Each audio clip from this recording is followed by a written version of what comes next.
같이 함께 하나님의 말씀을 같이 보도록 할게요. 오늘은 고린도후서 6장입니다. 고린도후서 6장. 제가 꺼낸 성경 신약성경 291페이지요.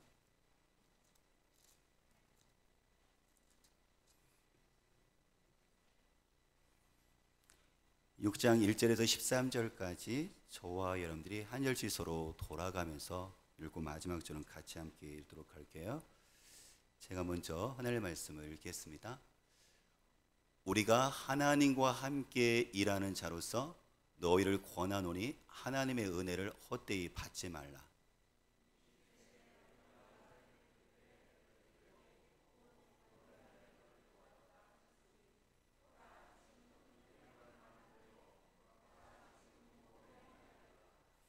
우리가 이 직분이 비방을 받지 않게 하려고 무엇이든지 아무에게도 거리끼지 않게 하고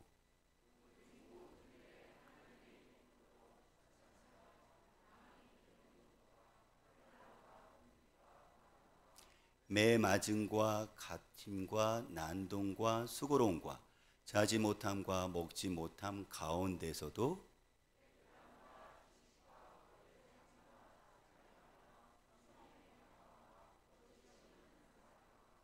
진리의 말씀과 하나님의 능력으로 의의 무기를 좌우에 가지고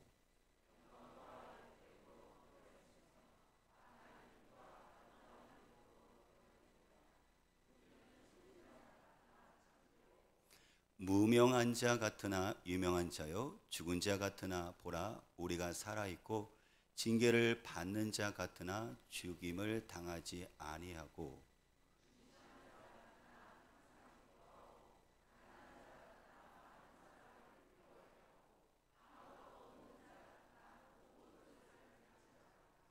고린도인들이여 너희를 향하여 우리의 입이 열리고 우리의 마음이 넓어졌으니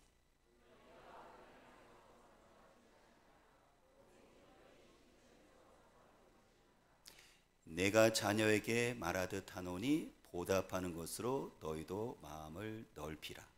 아멘. 네. 말씀의 제목은 하나님의 참된 일꾼이라는 제목이에요. 저와 여러분들도 우리가 일꾼으로 불렀잖아요, 그렇죠? 예수 믿는 사람들은 우리가 예수님을 위해서 사는 삶의 가치와 목표가 바뀌어지게 되거든요. 왜냐하면 그 은혜와 하나님의 사랑이 너무 크니까는 이제 새로운 피조물로 내 존재 자체가 바뀌어서 내 중심에서 예수 그리스도의 중심으로 이제 나를 위한 삶에서 예수 그리스도를 위한 삶으로 나의 비전에서 주님의 비전으로 이렇게 바뀌어져요. 왜냐하면 저 십자가의 사건은 나로 하여금 그렇게 바꾸어 만들어 버리고 만들거든요. 그래서 이 땅 속에서 내가 이렇게 힘들고 외로울 때 나의 보호자가 또 생겼죠. 저 십자가 사건을 통해서 예수 그리스도가 내 안에 들어오심으로 말미암아 그렇습니다. 그래서 하나님께서는 그 하나님, 나를 변화시키신 하나님, 비록 고독하지만 고독 속에서 풍성함을 누리게 하시고 넘어지기만 일어서게 만드시고 죽음을 뛰어넘어서 뿐만 아니라 저 초월하는 그 하나님 나라를 바라보게 하시고 그리고 또한 내 욕심과 욕망을 뛰어넘어서 타인을 위한 기꺼이 삶을 줄 수 있는 이 삶, 이거는 나에게 있는 것이 아니었었거든요. 그래서 이 예수를 만난 사람들은 하나님께서 우리를 어떻게 하죠? 하나님을 위한 삶으로 일꾼으로 일하는 삶으로 우리를 부르세요. 그래서 오늘 말씀의 제목은 하나님의 참된 일꾼이라는 제목인데요, 우리 1절 보니까 사도 바울이 이렇게 이야기를 합니다. 우리가 하나님과 함께 일하는 자로서 너희를 권하노니 하나님의 은혜를 헛되이 받지 말라라고요. 그렇죠. 하나님께서 바울을 하나님과 함께 일하는 자로서 부르셨어요. 우리도 누군가와 일한다는 것은 이게 기대가 되잖아요. 특히 시장과 도지사, 대통령과 내가 권세 있는 사람과 같이 함께 그 일을 한다면 우리는 너무 신날걸요. 그리고 행복할걸요. 아까 또 인사 부분도 이야기했었지만요, 마찬가지로 하나님, 그 위대하신 그 하나님께서 나로 하여금 하나님의 일에 동참하는 사람으로 나를 부르셔요. 그래서 사도 바울은 하나님과 함께 일하는 자로서 내가 너희를 권한다고 고린도 교회 성도들에게 권하는 거예요. 간절하게요. 뭘 권하느냐면 하나님의 은혜를 헛되이 받지 말라고요. 좀 이상하지 않아요? 여러분들도 저와 여러분들 지금 은혜를 받으러 왔고 은혜를 받고 있잖아요. 고린도 교회 성도들도 사도 바울을 통해서 여러분들 은혜가 무엇인지 아는 사람인데, 바울이 지금 고린도 후서를 통해서 이야기하는 것은 뭐냐면 너희들이 하나님의 은혜를 헛되이 받지 말래요. 그 얘기는 뭐냐면 고린도 교회 성도랄지라도 하나님의 은혜를 헛되이 받고 있는 사람이 있다는 거거든요. 그 얘기는 아마 글쎄요, 우리에게 넓게 적용시킨다면 우리가 이곳에 있지만 하나님의 은혜를 헛되이 받을 수 있는 가능성이 우리에게도 있다는 거겠죠. 그러면 하나님의 은혜를 헛되이 받는다는 것은 무엇일까요? 5장과 연결시켜서 우리가 생각을 한다면 하나님의 은혜는 십자가의 대속적인 하나님의 사랑이에요. 하나님께서, 하나님 앞에서 우리는 다 죄인이잖아요, 그렇죠? 죄인은 당연히 심판을 받아야 되잖아요. 그래서 이 땅 가운데 서서 나 혼자 고아처럼 고독하게 살게 되어지고 결국 죽음은 끝나는 것이 아니라 영원한 고통 가운데 있는 바로 지옥불에 떨어지는 거죠. 근데 이 심판에서 벗어나기 위해서 하나님께서 우리를 사랑하시니까 그 방법을, 구원의 방법을 제시하시는데, 그게 뭐냐면 바로 하나님의 아들을 이 땅에 보내셔서 나와 여러분들의 자녀를 대신해서 십자가에서 대신해서 죽게 하시는 대속의 사건을 통해서 우리 죄를 용서해 주시죠. 이게 바로 하나님의 은혜예요. 근데 이 십자가의, 예수 그리스도 십자가의 복음의 이 은혜를 안타깝게도 고린도 교회 성도들이 받아들이질 않는 거예요.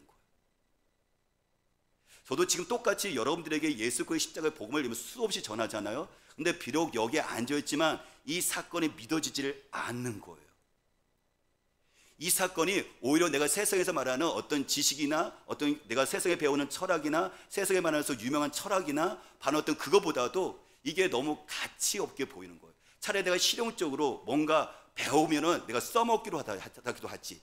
예수님께서 나의 죄를 죽으셨고 사셨어? 이게 나의 실용적인 내 사건과 내 삶 속에서 어떤 도움이 돼 하면서 값싼 은혜로 받아들이는 사람이 있다는 거죠.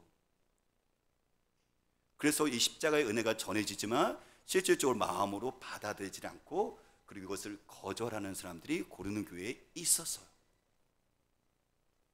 그래서 사도 바울은, 사도 바울을 통해서 하나님은 이야기하시죠. 하나님의 은혜를 헛되이 받지 말라라고요.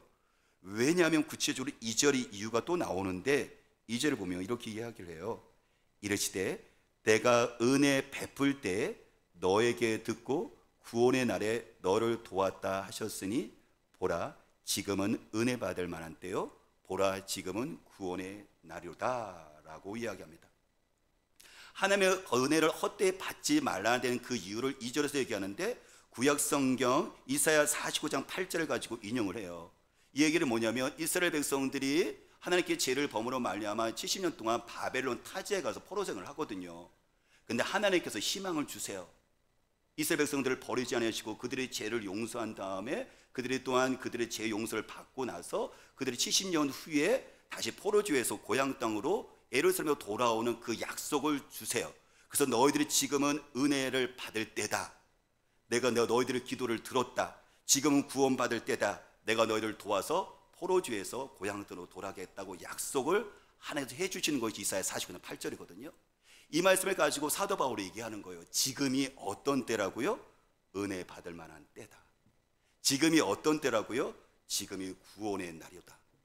지금이 어떤 때라고요? 우리가 포로지에서 우리를 자유케 될 수 있는 때다라고 이야기하는 거예요. 그것이 죄든 그것이 죽음이든 여러분의 인생 가운데 지독한 그 외로움과 고독이든 그 어떤 고독 속에서 우리를 자유케 할 수 있는 때다라고 지금 이야기를 하는 거예요. 그래서 이 기회를 놓치지 말라라고 이야기하는 거예요. 왜요? 놓치면은 구원 못 받죠.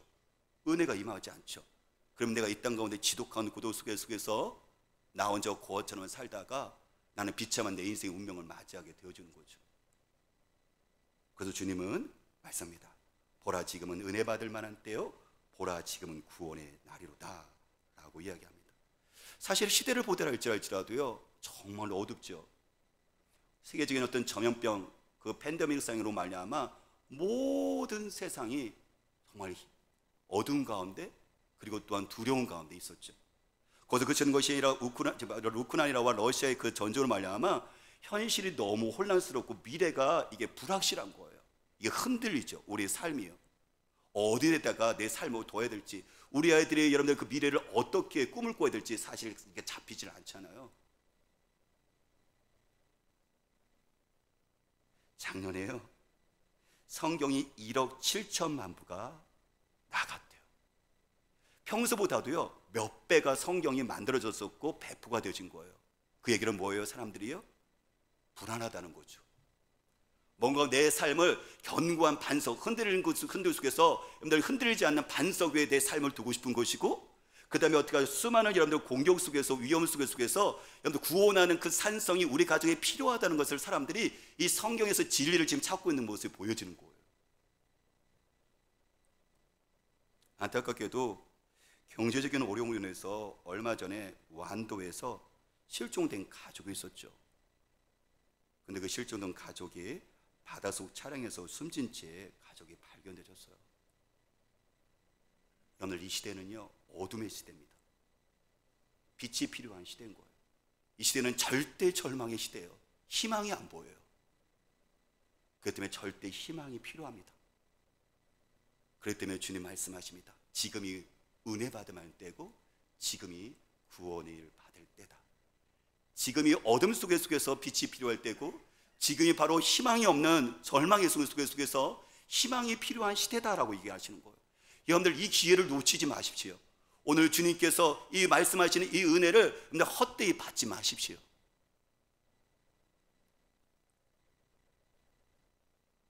(3절에) 보니까 사도 바울은 이 기회를 놓치지 않게 권하면서 이렇게 얘기를 하고 있어요. (3절에) 보니까 우리가 이 직분이 비방을 받지 않게 하려고 무엇이든지 아무에게도 거리끼지 않게 하고 라고 이야기를 하고 있어요.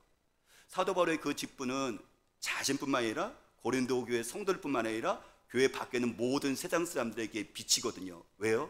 이거 하나님의 심판에서 벗어나서 바로 사람들에게 화해하게 하는 복음, 다시 말하면 우리들에게 생명을 살리는 복음이니까, 우리에게 피난을 주시는 그 복음이니까 바울은 이 직분이 비방을 받지 않게 하려고, 이 여러분들 예수 그리스도의 복음이 사람들에게 책잡히지 않게 하려고 어떻게 한다고요? 무엇이든지 아무에게도 거리끼지 않게 하려고 애를 써요.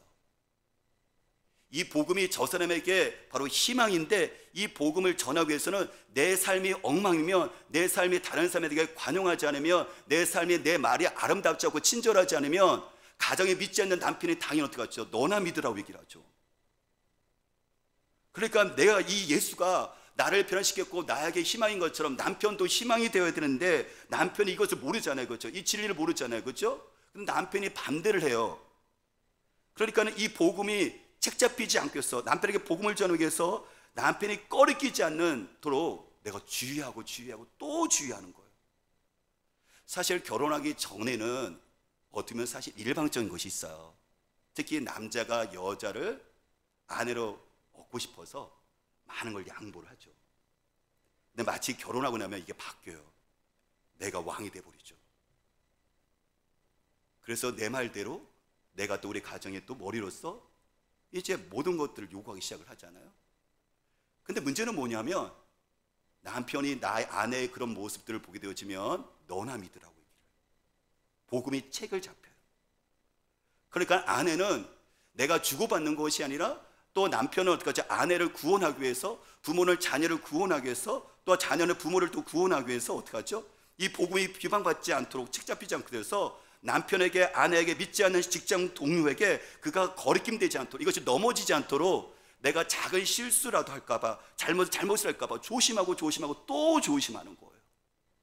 왜요? 이 화해 복음을 전하고 싶어서.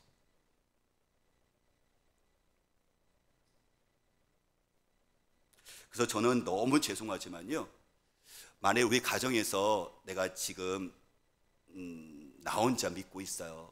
그런데 지금 남편이 믿지 않고 있어요. 그러면 믿는 나는, 우리 여자, 우리 성도님들은 남편을 가정에서 어떻게 돼야 될까요? 네, 죄송하지만 한번 따라해 주시겠어요? 왕으로 대접하십시오.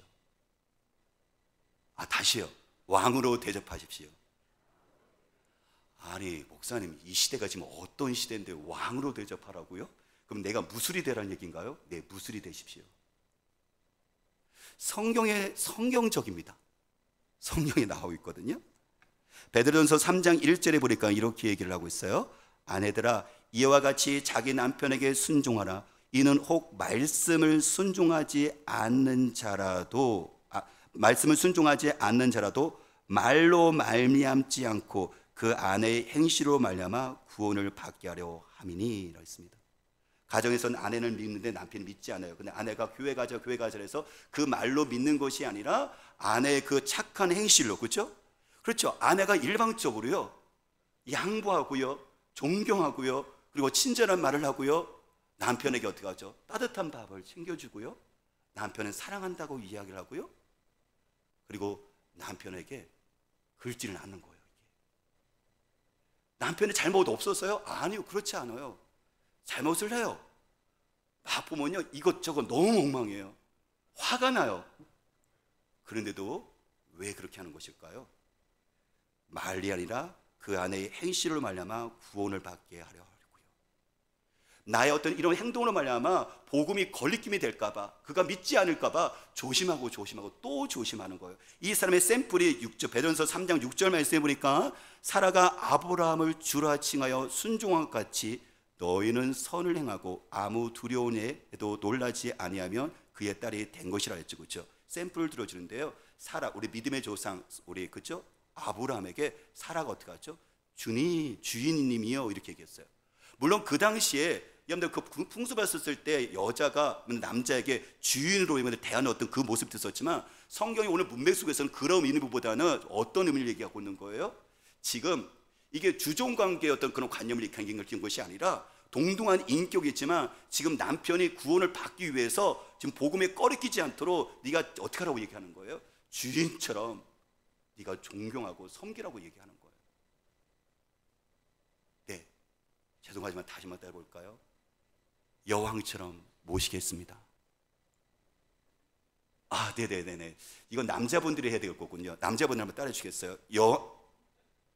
여왕처럼 모시겠습니다. 근데 남자분들도 하셔야 돼요. 왜요? 아내가 믿지 않는다면 어떻게 될까요? 내 말로 되는 것이 아니라 나의 그 행실로 존경하고 배려하는 걸 가거든요. 예, 이렇게 얘기해 볼까요? 네, 왕으로 모시겠습니다. 이건 누가 얘기해야 되는 거죠? 네.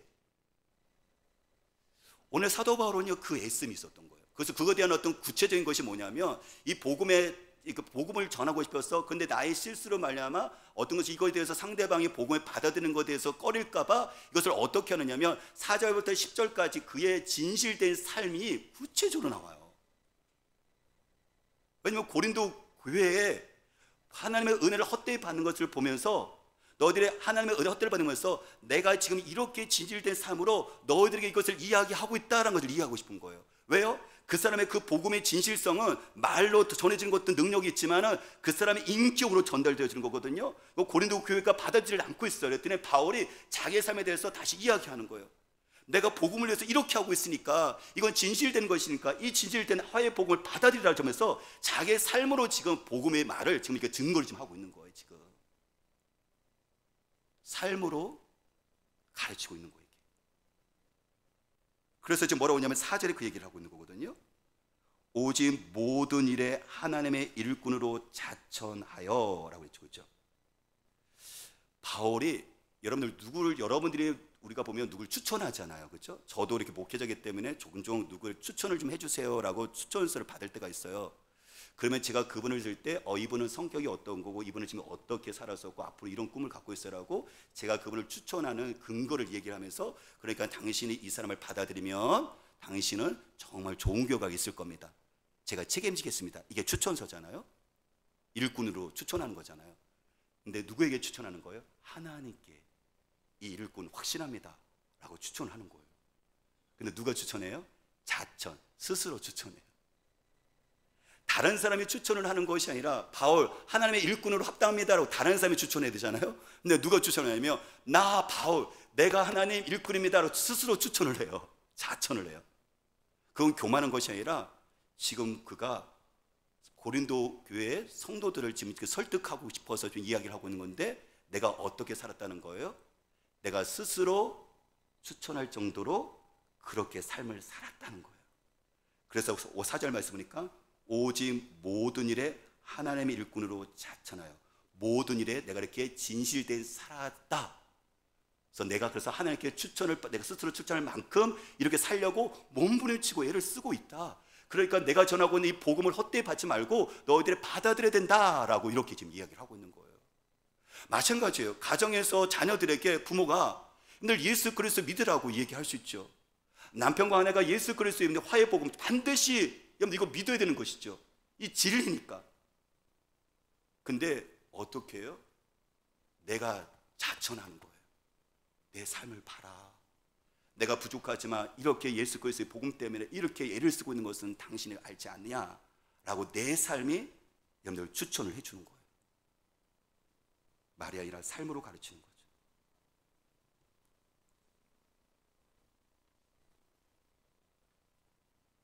그러면서 사도 바울이 6절과 7절 말씀에 보니까 이렇게 얘기해요. 이것은 사실 분위기가 조금 바뀌어지고 있는데요. 6절 바울이요. 6절과 7절 같이 읽어볼까요?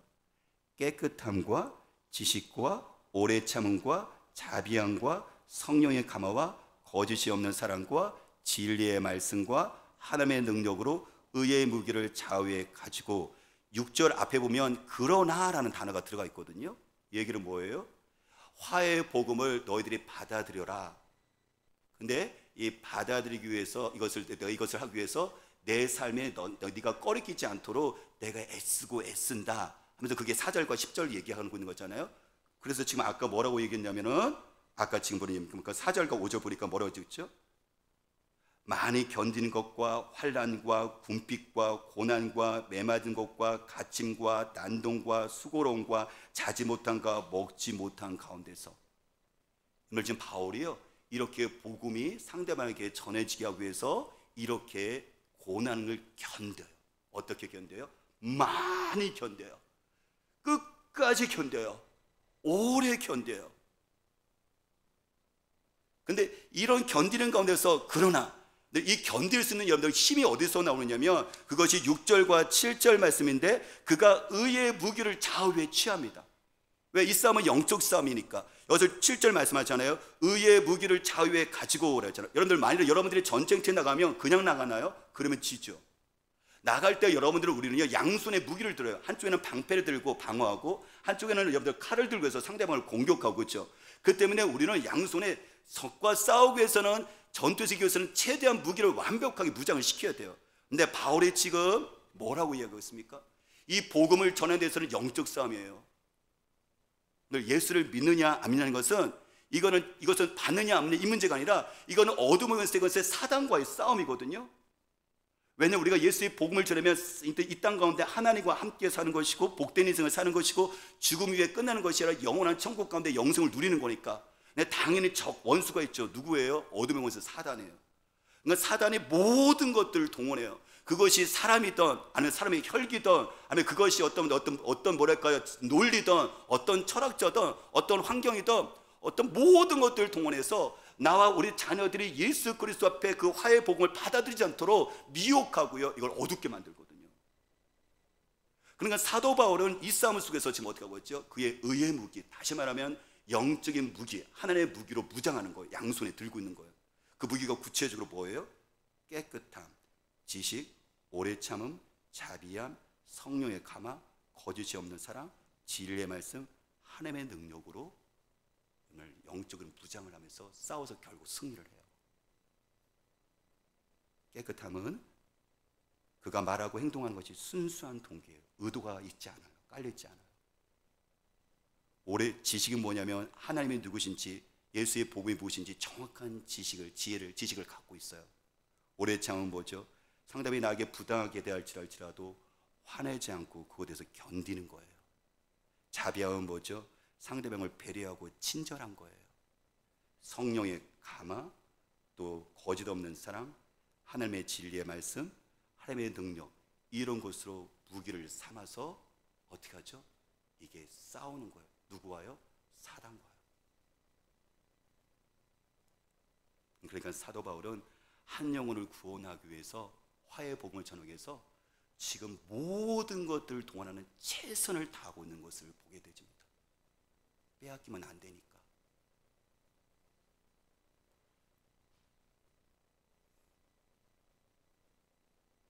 저희 어머니가 돌아가신 지 한 달이 됐더라고요. 정말 빠르다는 생각이 들었는데요. 저희 어머니는 제가 신학교로 가는 바람에 어머니가 믿었던 종교를 할 수 없이 떠났고, 어머니가 전혀 알지 못하는 바로 교회에 와서 하나님께 기도하기 시작했어요. 그때는 사실 하나님이 누군지, 예수님이 누군지, 성령이 누군지 전혀 모르신 거죠. 아들 때문에 그냥 종교를 옮기신 거예요. 아들을 신학교를 가니까. 그러면서 어머니가 이제 신앙생활을 하시면서 어머니가 권사의 직분을 받고 새벽 기도를 다니시는 가운데 속에서 어머니가 갑자기 폐암 사기가 발견되었어요. 4년 전에요. 어머니 투병생활이 시작된 거죠. 그런 가운데 속에서 어머니가 이렇게 말씀하셔요. 저와 우리 가족을 충격에 빠졌던 말씀했는데 어머니가 이렇게 얘기하세요. 재문아, 죽는 것이 무섭다. 재문아, 죽는 것이 무서워. 재문아, 내가 너무 억울해. 자녀들 다 이제 그 정말 종갓집에 종손집에 와갖고 그 어른들의 그 모든 것들 다 했지만은 쫓겨나면서 자녀들 위해서 끝까지 붙어 있었던 어머니. 그래서 자식을 위해서 여러분들 모여서 종교까지 버리고 알지 못하는 그 하나님께서 기도했던 그 어머니. 그래서 모든 것들을 자식에서 인생을 바쳤던 그 어머니. 이제 사남매가 어느 정도 이제 기반을 마련했었을 때 조금 쉬면서 여행을 조금씩 다니기 시작했던 그 어머니에게 찾아왔던 그 소식은 암입니다 라는 사형 선고였어요. 그 어머니가 억울하시대요. 재문아, 나 너무 억울하다. 나 죽음 무섭다고요. 저는 저희 어머니가 그럴 정도로 깜짝 놀랐거든요. 권사님이시고 그리고 목회자의 아들을 위해서 그렇게 많은 기도를 했던 그 어머니가. 저는 그것이 영적 삶인 것을 알아요. 그래서 저희들 사남매는 모든 의의 무게 양손에 들고요 총동원하기 시작했어요. 어둠의 권세에게 어머니의 그 영혼을 빼앗기지 않기 위해서 어머니가 죽는 것으로 끝나는 것이 아니라 영생이 있다는 것을, 죽으면 여러분들 존재가 사라지는 거잖아요. 여러분들 유재문이 여러분들 죽었어요? 그럼 유재문은 여러분들 없는 거예요. 제 존재 자체가 없는 거예요. 이게 얼마나 끔찍합니까? 상상할 수 없는 이 끔찍한 비참함이거든요.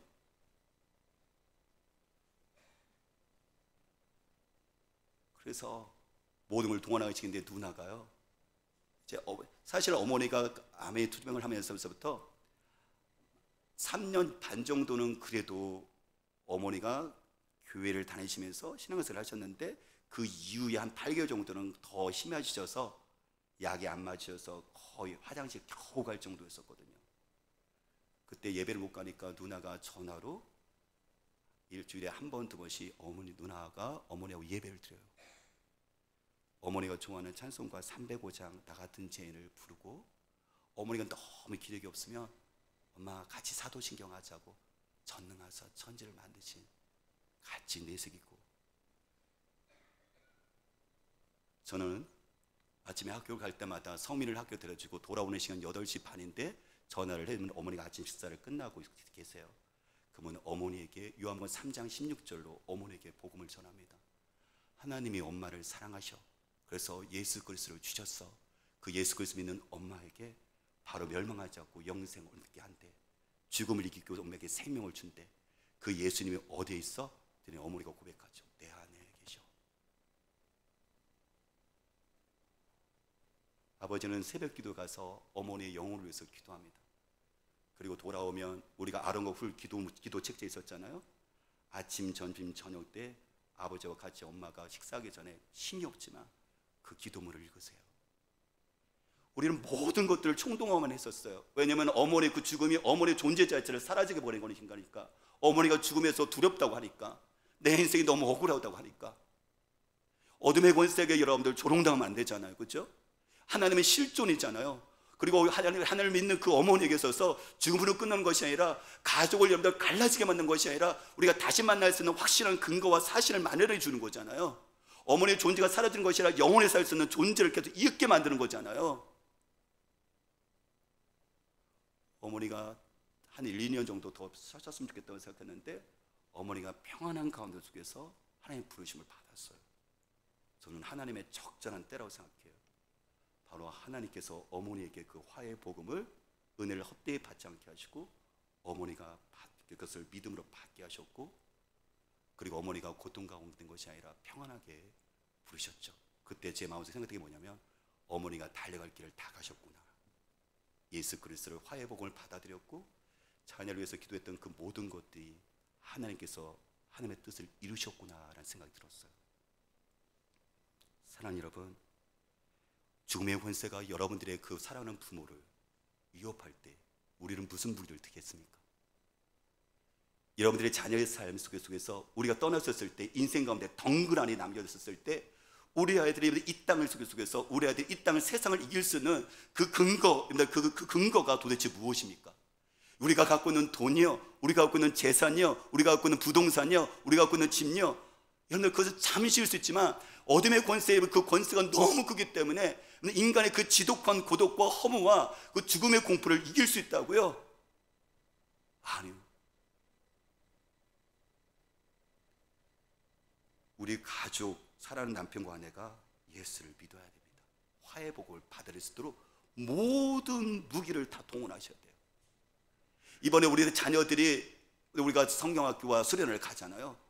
여러분들 부모들이요, 우리 아이들 갔으니까 나는 할 일 다 했어라고 여러분들 집에서 TV 보거나 맛있는 것을 먹는 것이 아니라 그 기간 동안에 모든 것들을 동원하셔야 돼요. 아이들이 당연히 그 자리에 있어야 되죠, 그렇죠? 은혜의 자리에 있어야 되죠, 그렇죠? 왜냐하면 우리 아이들은 운명을 바꿀 수 있는, 부모가 줄 수 없는 창조주 그 하나님의 나의 아버지가 될 수 있는, 우리 주님의 목자가 될 우리 아이들의 인생을 이끌어갈 수 있는 그 기회를 우리가 뺏으면 안 되잖아요. 그러니까 우리 아이들에게 그것을 주면서, 하지만 영적인 치열한 싸움이 일어나기 때문에 우리 부모들은요, 금식하면서 새벽기도 나오면서 그리고 철야 나오면서, 아니요, 우리 교회 장로부터 우리 모든 성도들이 내 아이가 날지라도 하나님의 동일한 가족이니까 모두가 같이 함께 기도로 모든 것들 성령 도모하셔 모든 것들을 모으셔야 돼요. 한 영혼도 빼앗기지 않았으면 좋겠습니다. 절대 어둠의 권세 가운데 속에서 우리 아이들의 미래를 빼앗기지 않았으면 좋겠습니다. 창조주 하나님과 동의하는 그 기쁨이 부모가 줄 수 없는 여러분들 절대적인 그 희망을, 어둠 속에서 빛을 빼앗기지 않았으면 좋겠습니다. 은혜를 헛되이 받지 않게 했으면 좋겠습니다. 바울이 이제 이렇게 사역을 한 속에서, 바울이 이렇게 사역을 했으면, 이렇게 진실되게 사역을 했으면 좋은 평가가 있어야 되는데 이 평가가 그렇게 좋지를 않아요. 볼까요? 8절을 보면 이렇게 얘기를 해요. 영광과 유혹됨으로 그로했으며 악한 이름과 아름다운 이름으로 그로했느니라. 바울의 여러분들 그 사역, 여러분들 일꾼으로서 평가, 그러면 와 영광스럽다, 와 아름다운 이름이다, 이렇게 칭찬을 받아야 되는데, 세상 사람들, 고린도 교회 성도들뿐만 아니라 세상 사람들은 바울 일꾼을 어떻게 평가하냐면 두 가지 평가가 같이 나와요. 뭐죠? 당신은 영광을 주는 평가가 있었고, 어떤 사람은 수치를 줘요. 얘 뭐 하는 짓이냐? 쓸데없는 짓이네. 뭐 예수 믿으면 뭐 구원받아? 예수 믿으면 잘 돼? 예수 믿으면 이 땅에서 뭐 네가 뭐 이렇게 보고질 넣는 거야? 어떻게 하죠? 수치를 당합니다. 동시에 악한 이름과 아름다운 이름을 동시에 받는데, 악한 이름은 나쁜 평판을 받는 거예요. 그리고 아름다운 이름은 뭐냐면 좋은 평가, 칭찬을 잘 받는 거예요. 근데 우리가 예수 그리스도의 일꾼으로서 이렇게 사역을 하죠. 열심히 하지 않아요? 이 평가가 상반되게 두 가지, 긍정적과 부정평가가 동시에 나와요. 다 좋은 것만 나오는 게 아니라는 거예요. 근데 더 놀라운 것은 뭐냐면, 고린도 교회 성도들이 바울을 어떻게 평가했을까요? 이렇게 평가합니다. 8절에서부터 10절 나오는데, 우리는 속이는 자 같으나 참되고 무명한 자 같으나 유명한 자요, 죽은 자 같으나 보라 우리가 살아있고, 징계를 받은 자 같으나 죽임을 당하지 아니하고, 근심하는 자 같으나 항상 기뻐하고, 가난한 자 같으나 많은 사람을 부유하게 하고, 아무것도 없는 자 같으나 모든 것을 가진 자로다 그랬는데요, 안타깝게도 고린도 교회 성도들은 바울을 속이는 자로 봤어요. 거짓말짜기, 변덕쟁이라고 봤어요. 그리고 바울을 무명한 자로 봤어요. 너는 사도가 아니잖아 라고 제낍니다. 그리고 바울을 죽은 자 같이 봤어요. 봐라, 네가 그렇게 환난한다고 어렵으니까 넌 이제 죽게 될 거야. 바울을 징계받는 자로 봤습니다. 네가 지금 율법을 범해서, 죄를 범해서 그렇게 고난과 어려움 당하는 거야. 바울을 근심하는 자로 봤습니다. 바울을 가난한 자로 봤습니다. 바울을 아무것도 없는 자로 봤어요. 누가요? 고린도 교회 성도들이 말이죠. 물론 이것은 세상 사람들 마찬가지예요. 세상 사람들은 겉만 보니까, 화려한 것만 보니까, 우리들이 크리스찬들의 그 열심히 있는 신앙생활을 보면서 그들은 평가할 때 어떤 사람은 영광과 아름다움 이런 좋은 평가를 하는 사람도 있지만은 대부분의 사람들이 뭐라고 평가를 하죠? 우리도 가요. 너는 속이는 자다, 거짓말하는 자다, 별로 유명하지도 않다, 너는 죽은 자 같다, 징계를 받는 자다, 또 너는 근심하는 자다, 가난한 자다, 아무것도 없는 자라고요. 우리들의 삶과 존재를요, 신앙생활을 그렇게 평가합니다. 그때 저와 여러분들 이것을 어떻게 이기겠습니까? 심지어 가까이 있는 여러분들 부모나 가까이 있는 자녀나 가까이 있는 남편과 아내가, 심지어 교회 안에 있는 성도가 여러분들 나의 겉모습을 보면서 이렇게 늘 말이든 아니면 눈빛이든 이렇게 평가를 하고 있다면 여러분들이 그것을 어떻게 감당하시겠어요? 바울이 그것을 당하고 있는 거지 지금. 근데 바울은 역설적으로 이렇게 또 표현을 해요. 맞다, 너희는 나를 속이는 자라고 얘기했지만 나는 참되다, 나는 거짓되지 않다. 너희는 나를 무명한 자라고 얘기하지만 나는 유명한 자다. 하나님께 쓰임받고 있으니까. 너희는 나를 죽은 자같이 보지만은 아니다, 하나님께서 나를 기적처럼 매일매일 살게 하시고 나를 도우셔서 나는 지금도 살아있다. 너희는 나를 징계받았다고 얘기했었지만, 징계받아 죽는다고 했지만 아니다, 나는 지금 죽지 않고 있다. 내가 봤을 때 근심하는 것처럼 보이지만 나는 항상 기쁨이 넘치고 있다. 가난해서 사역을 할 때 지금 돈이 없다고 해서 가난하다고 보이고 있지만, 잘 먹지 못하고 입지 못한다고 얘기하고 있지만 나는 하나님의 복음으로 너희들에게 많은 영적인 부유함을 주고 있는 나는 부자다. 아무것도 없는 것처럼 보이지만 나는 모든 것을 가진 자다라고 사도 바울은 이게 꿀리는 것이 아니라, 이게 어떻게 하죠? 주눅들이는 것이 아니라 이 내면에서 당당하게 외치고 자부심을 가져. 왜요? 바울은 예수를 가 있거든요.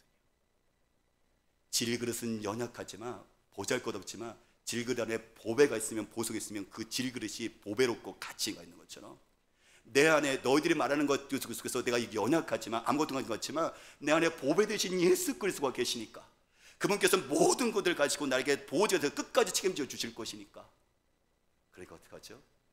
나는 모든 것을 가진 자라고, 이게 그들의 그 판단 속에서 이 평가를 뛰어넘어요. 실상은 바울은 그 사람들이, 세상 사람들이 평가하고는, 아니 세상 사람들이 알 수 없는 예수 그리스도와 풍성한 삶을 누리고 있는 사람이에요. 하늘나라를 이 땅에서 누리고 있는 사람이에요. 그가 승리자입니다. 그가 강한 자입니다. 그가 잘 사는 사람입니다. 그래서 바울이 이제 마지막으로 얘기하는 거예요.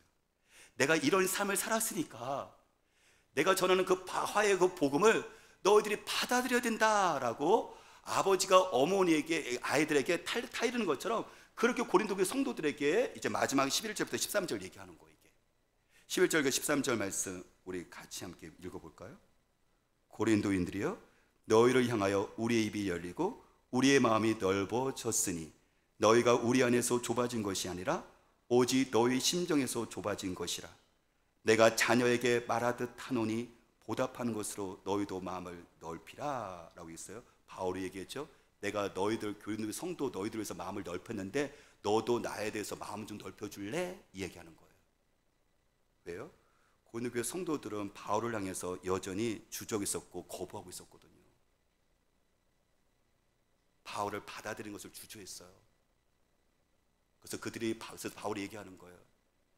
내가 지금 우리 입이 열리고, 너희에서 우리 입이 열리고, 내가 이렇게 쭉 이야기하는 것은 너희들에게 솔직하게 내가 이렇게 대화하는 거다. 솔직하게 먼저 이야기하는 것이다. 내가 이런 부분들 이야기 솔직하게 얘기를 하는 것이고, 뿐만 아니라 내 마음이 너희들에서 열렸는데 너희들이 나한테 이렇게 따라서 내 마음이 좁아져서 너희들 섭섭하다 해서 너희들 꽁하고 마음을 간 막는 것이 아니라, 아버지가 옛날 자녀들 있었을 때 누가 마음을 넓혀요? 아버지가 마음을 넓히거든요. 그러니까 내가 마음을 넓히는 것처럼 내가 지금 너희들에게 인내하고 이렇게 희생하고 너희들을 돌봤던 것, 너희들에게 지금 너희들이 지금 들었던 것처럼, 너희들이 봤던 것처럼 제발 너희들도 나를 좀 받아줘. 내가 너희들을 위해서 이렇게 희생하고 있잖아. 너희들이 받잖니. 나를 받아들이고 내가 전하는 예수의 복음을 너희들이 받아줬으면 좋겠어. 이렇게 얘기하는 거예요. 사랑하는 여러분, 바울은 하나님과 함께, 바울은 하나님의 일꾼이에요. 하나님의 일꾼은 바로 화해의 복음을 가진 자예요. 하나님과 우리 사이에 원수된 것을 화해하게 만들고 사람과 사람 사이에 원수된 것을 화해하게 만드는 것이 하나님과 함께 일하는 자예요. 그때 바울은 여러분들 고린도 교회 성도들에게 하나님과 원수되지 말고 예수를 받아들여서 화해해서 복된 인생을 살라고 권면하면서, 문제는 뭐냐면 이제 고린도 교회 성도들이 바울 사역자, 그렇죠, 바울과 이게 껄끄러운 관계 속에 계속 있는 거예요 지금. 그러니까 뭐라 하냐면, 내 삶에 내가 하나님의 일꾼을 추천한다. 내 삶을 너희들이 보고 들었지 않았냐. 그러니까 너희들도 마음을 좀 넓혀달라 하면서 바울이 먼저 마음을 넓히면서 아버지의 마음을 가지고 삶으로 보여주면서 고린도 성도들 하여금 이 갈등을 해소해서 화해를 하고 싶은 심정을 이야기한 것입니다. 사랑하는 성도 여러분, 내가 마음을 열어 받아들일 사람은 누구인가요? 내가 마음을 넓혀서 받아들일 그 사람은 누구일까요? 내가 마음을 열어서 받아들일 그 사역과 일은 무엇일까요? 하나님의 사람, 하나님의 참된 일꾼은 하나님과 함께 일하는 자이고, 하나님과 함께 일하는 자는 무엇을 위해서요? 화해하는 복음을 가지고 일하는 자예요. 그렇기 때문에 우리를 통해서 누군가가, 우리 가족이나 친구들 누군가가 하나님과 화해가 되어지고, 뿐만 아니라 어떻게 하죠? 나도 누군가와 같이 함께 이 복음의 여러분들 이 본질처럼 누군가와 같이 함께 화해하는 그 삶을 살아내는 삶, 이게 참된 하나님의 일꾼의 삶입니다. 성령의 도우심으로 이렇게 이 삶을 살아낼 수 있는 우리가 되시기를 주의 이름으로 축복합니다.